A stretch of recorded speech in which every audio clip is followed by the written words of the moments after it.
ನಿನ್ನೆ ಪಾಕಿಸ್ತಾನ ವಿರುದ್ಧ ಭಾರತ ಭರ್ಜರಿಯಾಗಿ ಗೆದ್ದು ಬೀಗಿದೆ. ರೋಚಕ ಸೆಣಸಾಟದಲ್ಲಿ ಗೆದ್ದು ಬೀಗಿರುವಂತಹ ನಮ್ಮ ಟೀಂ ಇಂಡಿಯಾ. ಅದರಲ್ಲೂ ಕೂಡ ಕೊಲಂಬೋದ ಪ್ರೇಮದಾಸ ಸ್ಟೇಡಿಯಂನಲ್ಲಿ ತಂಡದ ಅಬ್ಬರ ಜೋರಾಗಿತ್ತು. ನಿನ್ನೆ 61 ರನ್ಗಳಿಂದ ಪಾಕಿಸ್ತಾನವನ್ನ ಹೀನಾಯವಾಗಿ ಸೋಲಿಸಿರುವಂತಹ ಭಾರತ ಟಿ20 ವಿಶ್ವಕಪ್ ಮಹತ್ವದ ಪಂದ್ಯದಲ್ಲಿ ಭಾರತಕ್ಕೆ ವಿಜಯಮಾಲೆ ಸಿಕ್ಕಿದೆ.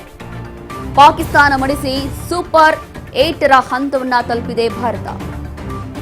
ಇಶಾನ್ ಕಿಶನ್ ಅಬ್ಬರದ ಬ್ಯಾಟಿಂಗ್ ಪಾಕಿಸ್ತಾನ್ ಮಂಕಾಗೋಯ್ತು. 77 ರನ್ ಗಳಿಸಿ ಭಾರತ ತಂಡಕ್ಕೆ ಆಸರೆಯಾಗಿದ್ದಂತಹ ಕಿಶನ್ ನಾಯಕ ಸೂರ್ಯಕುಮಾರ್ ಯಾದವ್ 32 ರನ್ ಅನ್ನ ಗಳಿಸಿದ್ರು. ತಿಲಕ್ ವರ್ಮಾ 25, ಶಿವಂ ದುಬೆ 27 ರನ್, ರಿಂಕು ಸಿಂಗ್ 11 ರನ್, ಹಾರ್ದಿಕ್ ಪಾಂಡ್ಯ ಹಾಗೂ ಅಭಿಷೇಕ್ ಶರ್ಮಾ ಶೂನ್ಯಕ್ಕೆ ಔಟ್.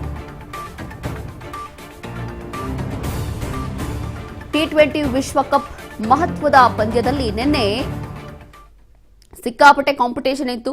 ಬಹಳ ಒಳ್ಳೆಯ ಮಜವಾದಂತಹ ಪಂದ್ಯ, ಸಿಕ್ಕಾಪಟ್ಟೆ ಎಂಟರ್ಟೈನ್ಮೆಂಟ್ ಆಗಿದ್ದಂಥ ಈ ಒಂದು ಮ್ಯಾಚ್ ಆಗಿತ್ತು.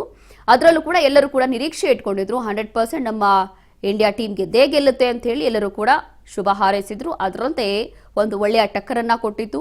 ಅದರಲ್ಲೂ ಕೂಡ ಒಂದು ಕಡೆ ಗೆದ್ದಿದ್ದೀವಿ ಅನ್ನೋಂಥ ಖುಷಿ ಆದರೆ ಮತ್ತೊಂದು ಕಡೆ ಇಲ್ಲಿ 61 ರನ್ಗಳ ಅಂತರದಲ್ಲಿ ಗೆದ್ದಿದ್ದೀವಿ ಅನ್ನೋಂಥದ್ದು ಮತ್ತೊಂದು ಸಂತೋಷದ ವಿಚಾರ.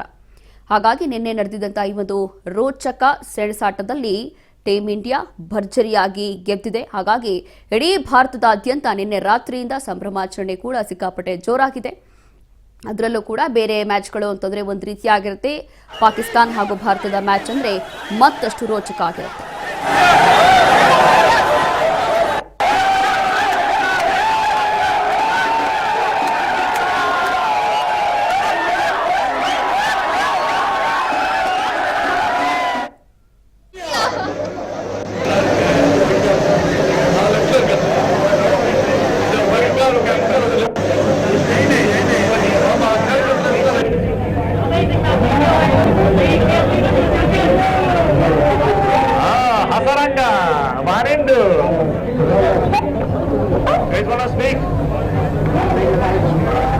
We are speechless.